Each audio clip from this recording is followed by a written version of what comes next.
I think the flashpoint of this conversation is the work of J. Arch Getty. Oh, yes. I know Arch very well. On the episode, there's a recommended reading list, and on top of, Grover Furr and everything else, you were kind of looking at that reading list, Sean, and said, besides Getty, why wouldn't you read, some of the more contemporary literature? I'm good at something like that. Yeah, something like that. I kind of assumed that somebody like Getty would be horrified by this. What's your take on this? And what's your background with him? Well, I studied with Arch. I wrote my dissertation under him. I've known him for almost 20 years now. I know his family.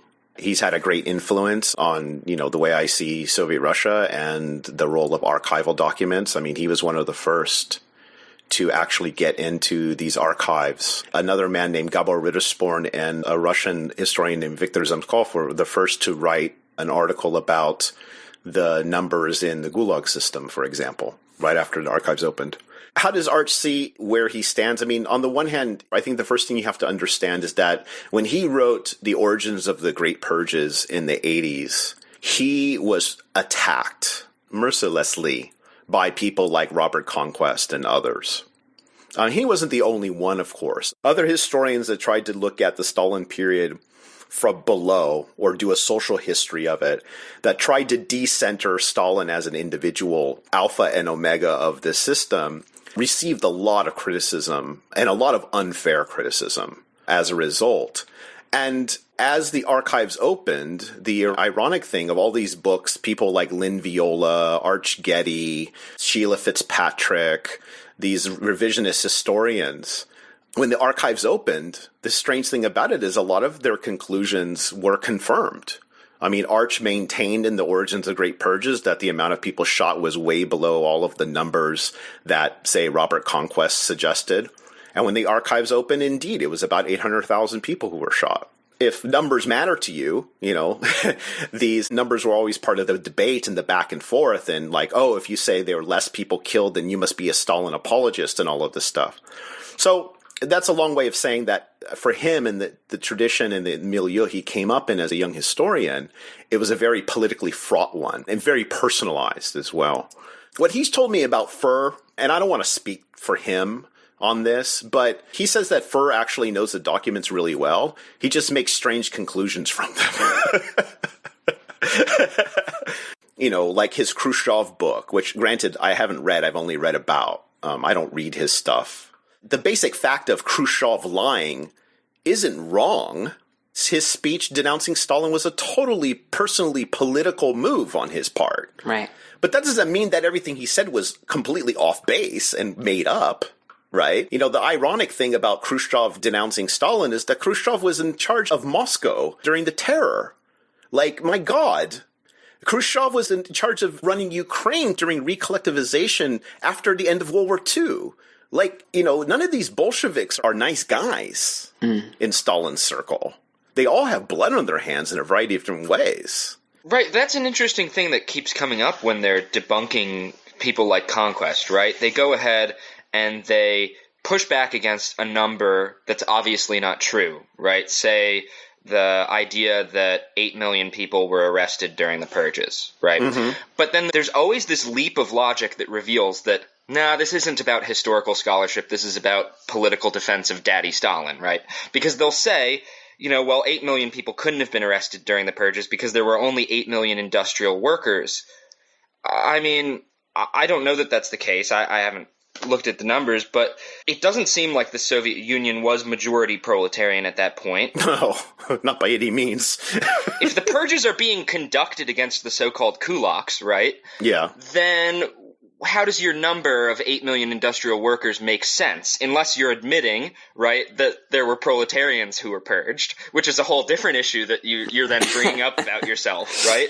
So there are actually numbers, right? They pick this low-hanging right-wing academic fruit that they then say, well, this is wrong. But then it ends up not being about presenting a novel, interesting, nuanced look at what happened or what were the social dynamics, what was this system bigger than Stalin. It ends up just being apologism. Right. And I think that's one of the interesting things about the work you're talking about, because it sounds like it's not that. It sounds like it's going against both the politics of anti-communism and the politics of Stalin did nothing wrong. Yeah, and I have to say, like, far be it from me to put up a strong defense of Robert Conquest, but I will give him this, is that, look, he was working with the information he had available to him. He wrote The Great Terror in the 60s.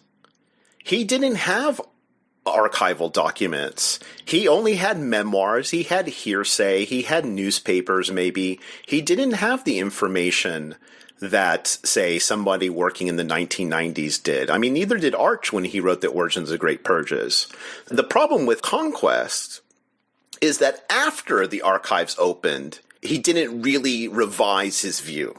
And that is something like, say, take a Lynn Viola, whose first book was on the 25,000er movement in collectivization, and essentially was arguing that, there was some sort of social support for collectivization amongst industrial workers, if you look at this movement.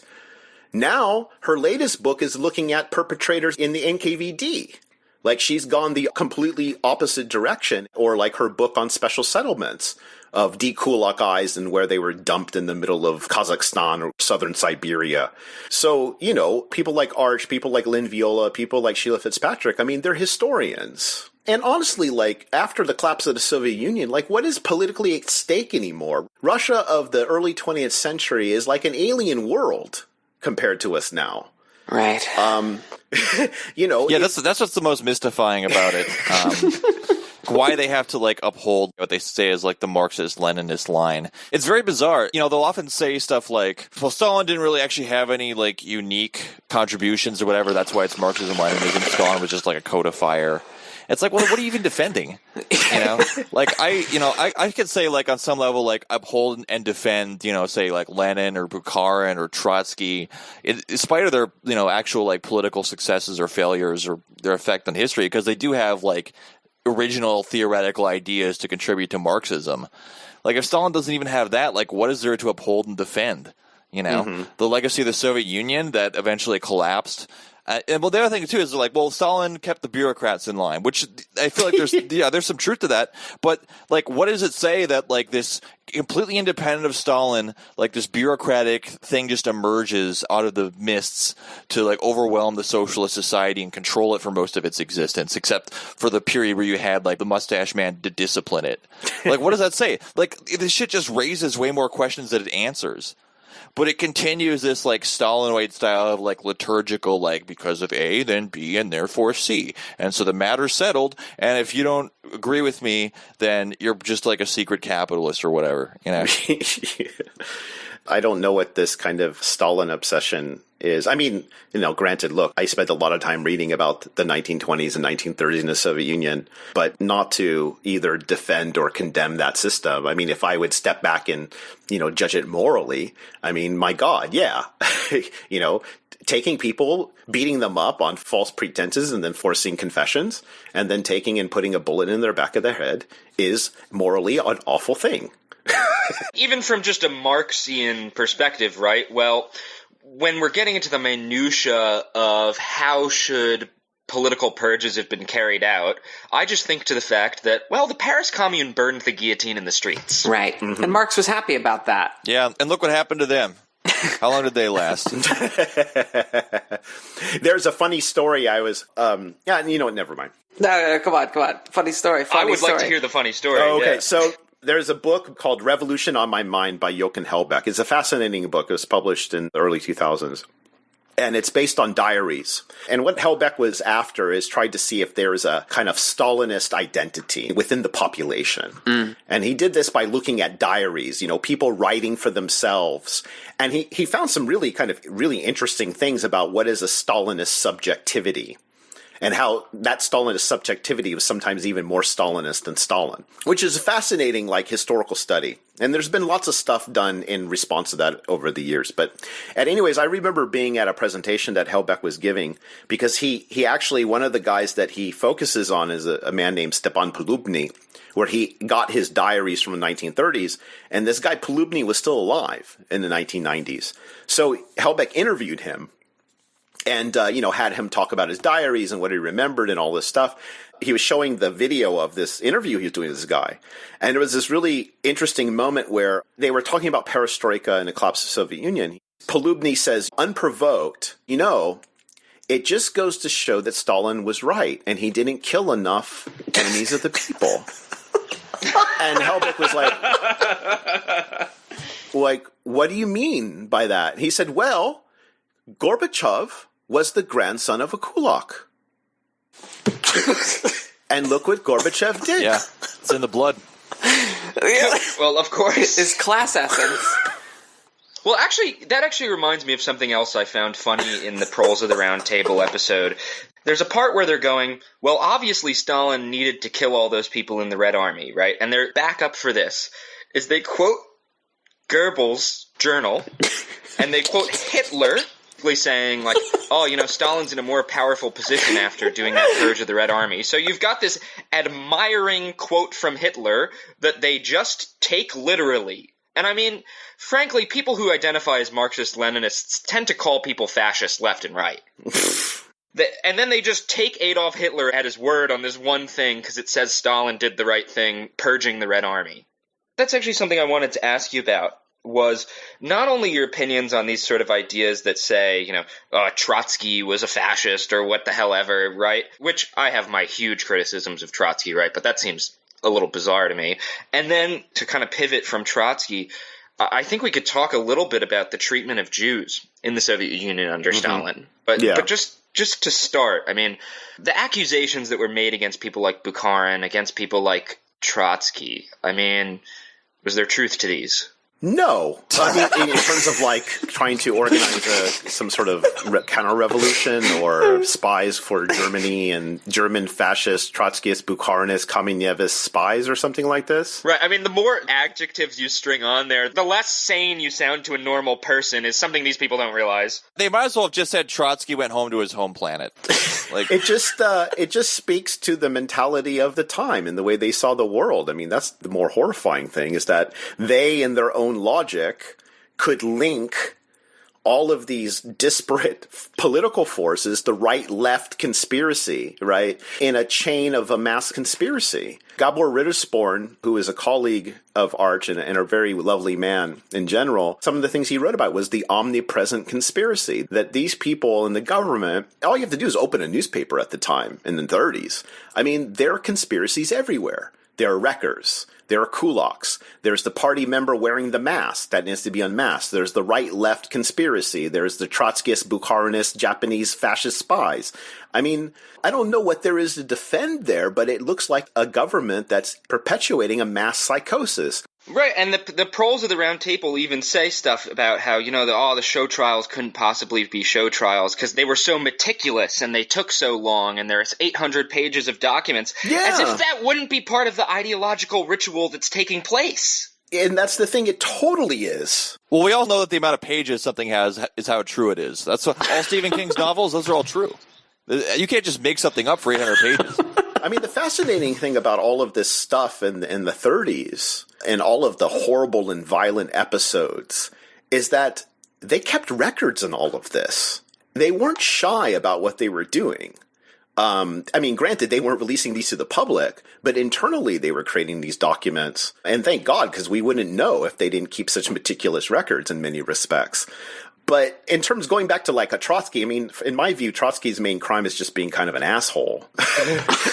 He just wasn't very well liked. If you read Stephen Cochrana's first volume of the Stalin biography, I mean, one of the things that comes across quite clear is that Trotsky, what didn't do him any favors is that he just was a prick. Yeah. And everybody hated him as a result. He was just an arrogant ass. And ironically, Stalin wasn't. In that personalized political atmosphere, that went a long way. Right, and Trotsky only comes to his ideas about democracy and bureaucratic collectivism after he gets purged. Absolutely. Yeah, he's transparently a hypocrite. The Trotsky-Stalin fight is very personal. Very personal. The ideology on both sides and the various theoretical things are part of the way politics is carried out in this political culture. You speak in terms of Marxism-Leninist doctrine. You speak in terms of the class enemy and this and that. You speak in terms of referencing Lenin's writings as some sort of biblical, Talmudic text of sorts. That's the political culture that they developed in. That is the thing that was kind of one of the carryovers from Lenin, is that theoretical authority was like an aspect of like Lenin's rule, or his leadership, we should say, in the Bolshevik party. And it's like Stalin almost turned it inside out, where it's like he basically had like the power on a more like realpolitik organizational level. Yeah, he was a politician. But he used the theory, like the stick, to cudgel people with. Mm-hmm. Whereas Lenin, it was more the opposite. Like, people respected him for his theory, but there was also like a more practical political aspect, right? Stalin understood very quickly that it's different being a revolutionary party and being a party running a state. Mm-hmm. Right. He understood, I think, that by the mid-1920s, the Bolshevik Party was not the same Bolshevik Party. The vast majority of the old guard from the revolutionary period was already overwhelmingly a minority. I mean, the Bolshevik Party itself went from 22,000 in February 1917 to over 70,000 in November 1917.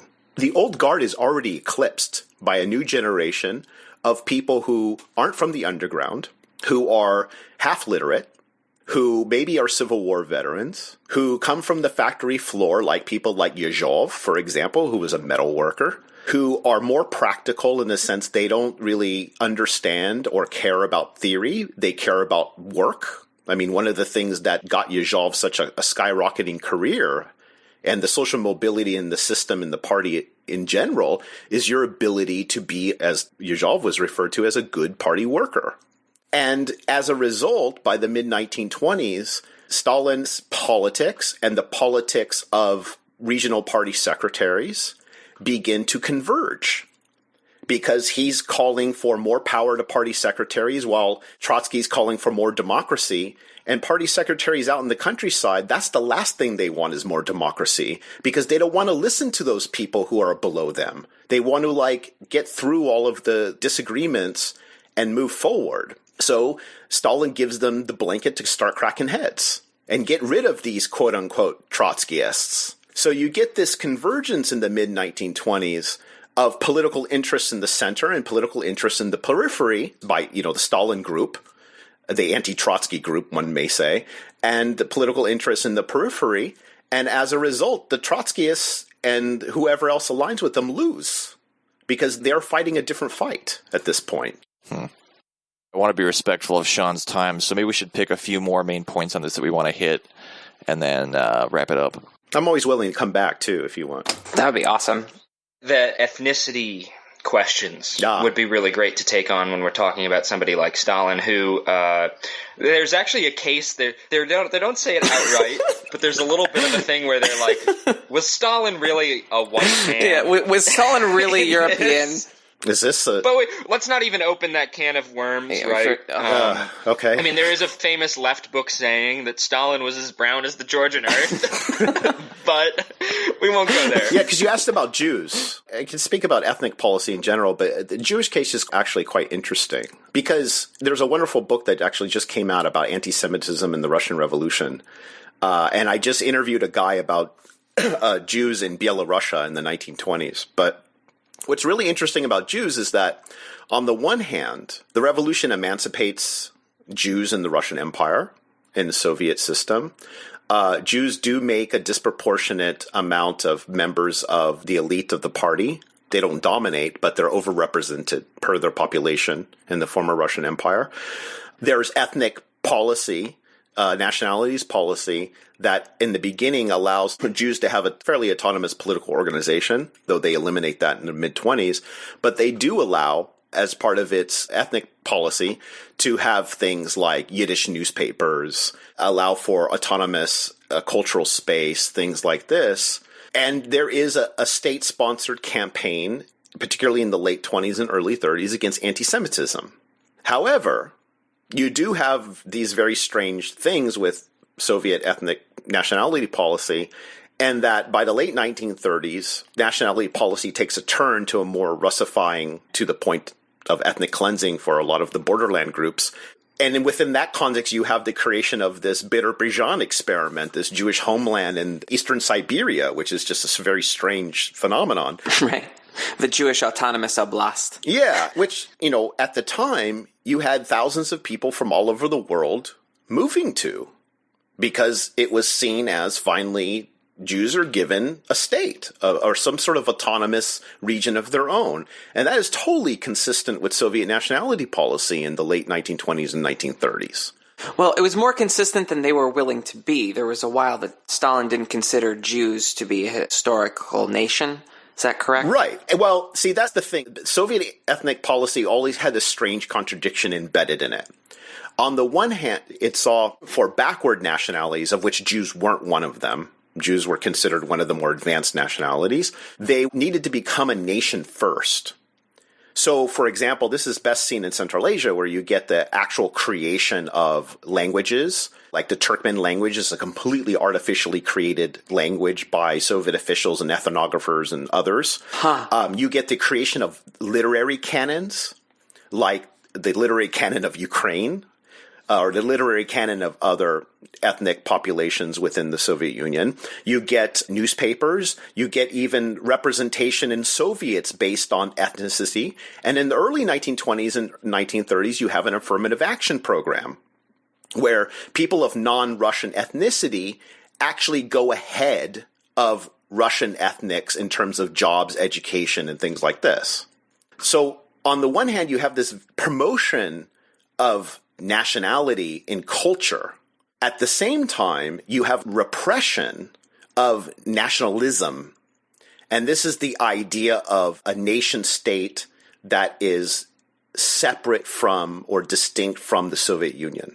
So at the same time they're creating the literary canon for Ukraine, they're repressing Ukrainian nationalism. One of the things that I'm looking at now, because I'm doing a project on African Americans in the Soviet Union, in 1928, at the Sixth Comintern Congress, they passed a resolution called the Black Belt Thesis, which is calling for the creation of an autonomous African American republic within the United States. It's a nationalist policy. At the same time, they're denouncing African American nationalists as bourgeois. And then, of course, in your notes, you had something about the doctor's plot. Right. In the Cold War, with the end of World War II and the beginning of the Cold War, you have a couple of things that are coming together to create, for the first time, an official anti-Semitic policy by the Soviet government. First, you have Stalin's own personal anti-Semitism and paranoia, but you have the creation of Israel that the Soviet Union supported, but then aligns with the United States. So it's part of that Cold War context.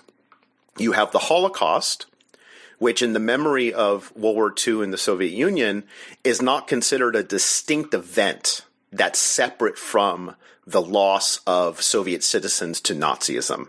Because you have, 26 million Soviet citizens killed in the war and 6 million Jews. And the Soviets don't recognize the Holocaust as a distinct event. And it becomes embroiled with a nationalism of Zionism. So this is one of the contexts for the anti-cosmopolitanism campaign, which is directly tied to Jews. The doctor's plot, of course, of which I think a large percentage of the people arrested were Jews. So that context in the last years of Stalin's life contributes to that official anti-Semitic campaign. You mentioned personal anti-Semitism. Is there kind of historical record of personal anti-Semitism for Stalin? There is. Any heated gamer moments we can drop on here? Yeah, there's references he makes to Trotsky. But, at the same time, like some of his close lieutenants, like Lazar Kaganovich, who's Jewish. And it always comes down to this question of what does it even mean to these people to be Jewish? I mean, Trotsky never really considered himself a Jew. But Stalin did, you're saying, basically? Yeah. There's evidence of him making comments about Trotsky being Jewish that, is quite slanderous and offensive. Should we talk about Stalin-Hitler relations? Because that's another thing they point to is like, okay, like Trotsky's a secret fascist or people are planning on handing things over to the Germans. But it's like, Stalin also kind of collaborated with Nazis in a way that, we shouldn't be super comfortable with. The Hitler-Stalin pact? Well, yeah, there was that, but he also, it took him a long time to, accept that, that whole thing was falling apart and, the war was going to get started pretty soon. That would seem to be, another, recurring thing with Stalin was he didn't always believe the information that he was getting if it didn't, confirm his biases. Part of that is that he didn't realize the extent to which the Nazi political state was exerting power over the German bourgeoisie, and so Stalin figured that the German capitalists would stop a blunderous war. The main thing was more that his sights were mainly on like British imperialism. Yeah. His head was still very much in the paradigm where, like Britain is the top dog of like the world imperialist hierarchy. Right. Even though the sun was kind of setting on that. That's why. So you said, Lexi, tried to actually join the Axis powers? There was. I looked that up. Yeah, in 1940. Yeah, I actually looked that up because I didn't know about that. So I looked that up earlier today, and there was a series of meetings between Molotov in Berlin about joining the Axis powers. But at the same time, I think Stalin and his people understood very well what was coming their way. Right. I think their problem is that they were hoping it wasn't because they were not prepared, and they understood that very well. Right. I mean, the Hitler-Stalin pact, whatever one may think of it morally or politically, I don't think anyone could argue anything different than it was an attempt to delay the inevitable and try to create some sort of, buffer between the German onslaught and the Soviet Union. I guess the narrow point I was making was that people sort of point fingers and come up with these fictitious plots to collaborate with the fascists or whatever. When he was literally collaborating with fascists. Yeah, and I think the analysis of fascism was too little, too late from the Soviet side. Though it's weird. I don't know a lot about this, but it's strange because I've been looking in the archives of the Comintern, but also the archives of the American Communist Party, and they're actually talking about fascism really early, far earlier than I thought.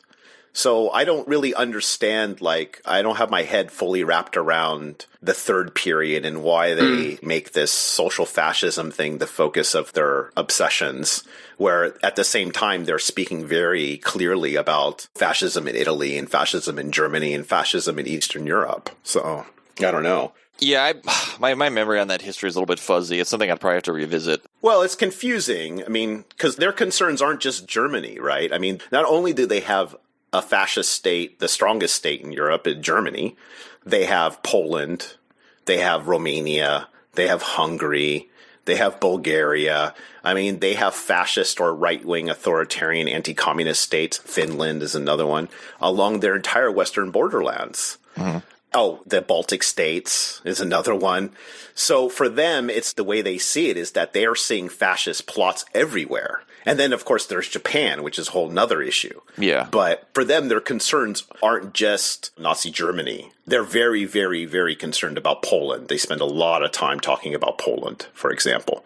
But at the same time, I think you're right in the sense that in terms of imperialist powers, they are more concerned with Britain. And I think that might have something to do with the fact that there is, and this is, I think, not given as much importance as it should, and that is the war scare of 1927, which is seen as an imminent British invasion of the Soviet Union through Central Asia as a potential route. And, there's been some pretty interesting scholarship looking at the relationship between the war scare and collectivization, for example. Yeah, that sounds interesting. Yeah, so at the time, so some of the stuff that's been written, what it says is that at the time of the war scare, you have a couple of factors internally within Russia that makes the Stalinist government very nervous and allows them to actually hit the right, the Bukharinists, very hard.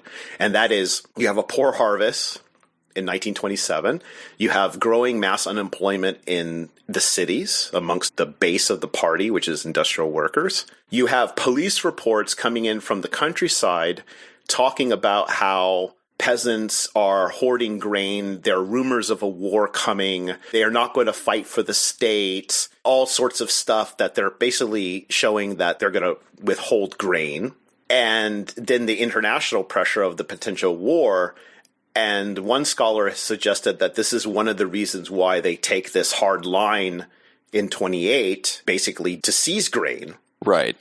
Because, one, they fear that the kulak, broadly defined, is withholding grain, and a war is coming. And it just kind of spirals from there after the Ural-Siberian method. I mean, that kind of tracks. That kind of makes intuitive sense to me. And, war was kind of always on their mind, Always. So, and something like that, I could definitely see it, putting them into, full-on, oh shit mode, Yeah, but, that's the thing, and I think that, people who try to understand, say, the early Soviet period or Stalinism in general, I mean, this is a regime that's born out of chaos and war and destruction. For me, to understand the 1920s and 1930s, you have to go back to at least 1905. I taught a class last year on the Russian Revolutionary Movement. And this isn't talked about a lot, in kind of leftist circles.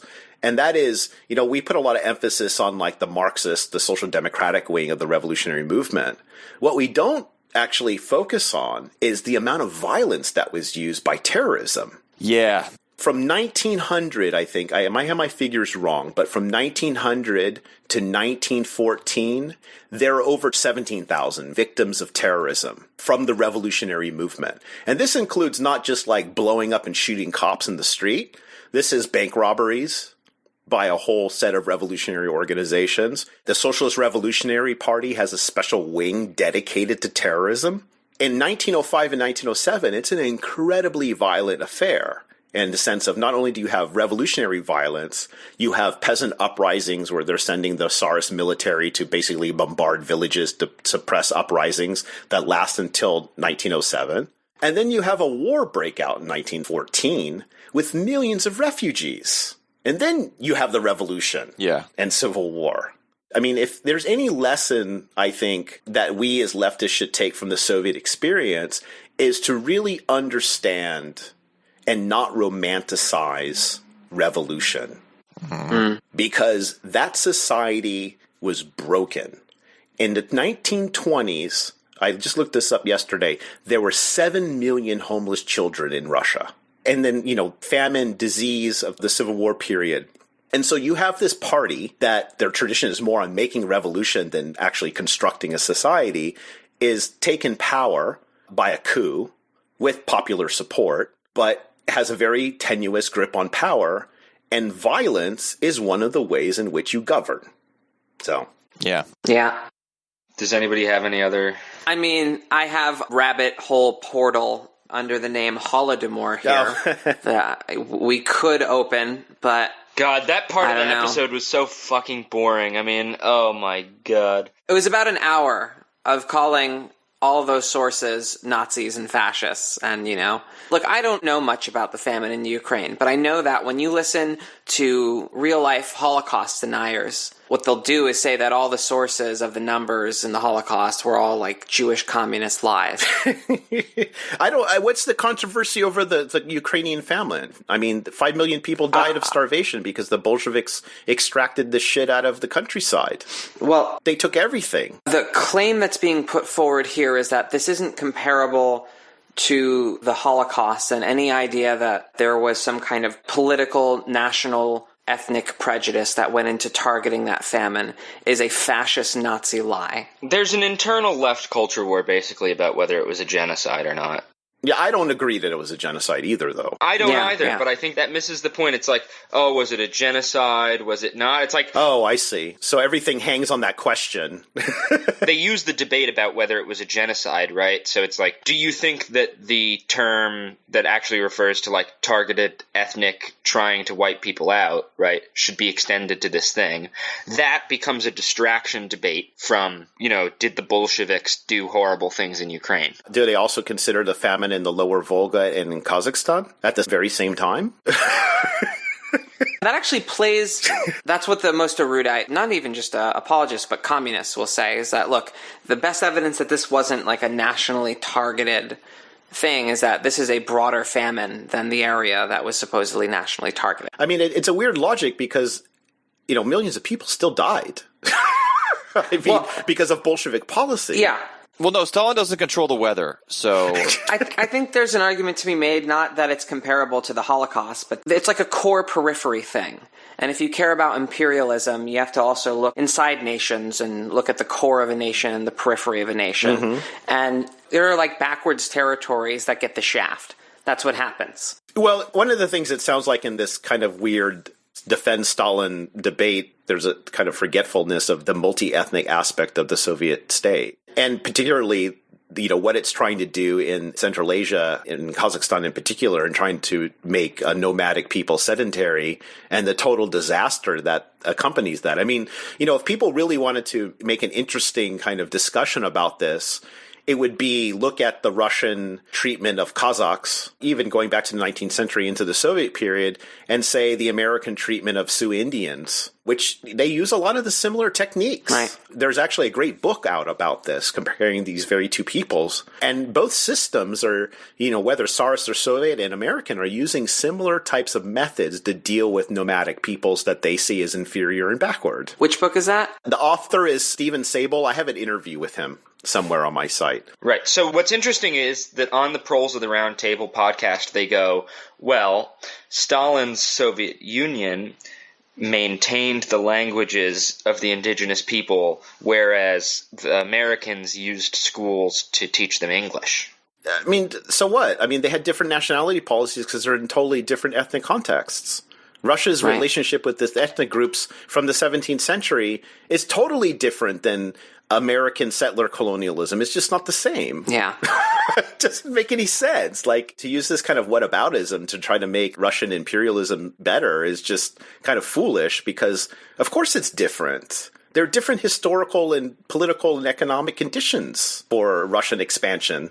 Yeah, but what you're saying is that it still ends up paving over indigenous peoples. Yeah, of course. Right. And there are mixed views of that, too. There's mixed views from those very peoples. You have different relationships of people from Central Asia and the Caucasus to the Soviet period. Some think it was great because the Soviet Union developed Bishkek and Kyrgyzstan and Tajikistan, and it educated people, right? It modernized them. You'll get that. And some will say, it crushed our traditions and cultures. It's a very complex relationship.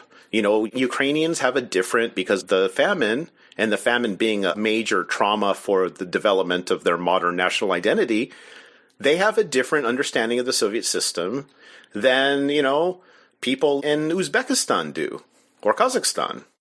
I don't know what the person who asked for this was looking for, but just going point by point against their points, it's a waste. It's a waste of time. Basically. These people are going to believe what they want to believe.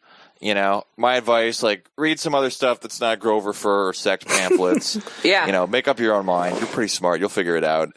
You can listen to my podcast and you can learn a lot. How about that?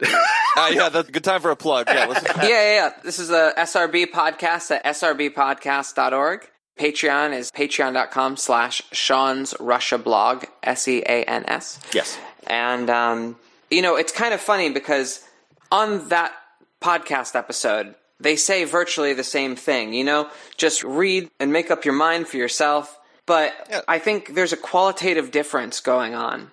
And something that drives a sort of post-Marxist nihilism about words is when you hear the same things you say to mean something very, very different. I don't know. Kind of like with Stalin. I don't think, Proles of the Round Table speak privately differently than they speak publicly. I believe that they sort of believe that they're doing the left a service. And I believe in particular that Breht of Rev Left Radio believes that he's doing the left a service by hearing dissident views. I don't think that it's necessary to posit any ill will there. He kind of reminds me of Joe Rogan in that sense. Yeah, right. I don't feel the same way about Joe Rogan as I do about, Jordan Peterson. Mm-hmm. Do you think Stalin ever did DMT? Yeah. Any other thoughts, or are we wrapping this up, or what are you doing? Well, I think we got to thank Sean for coming on. This was phenomenal. Yeah, absolutely. 100%. Yeah, thanks so much for coming on the show. I'm sorry I was kind of all over the place. I mean, that's the show, though. That's how it always is. So. Oh, okay. That's us. Oh, okay. That's us to a T. Yeah. Don't worry. This is Swampside Chats. Oh, okay. Good. We would love to talk to you again. This was really fun. Yeah, anytime.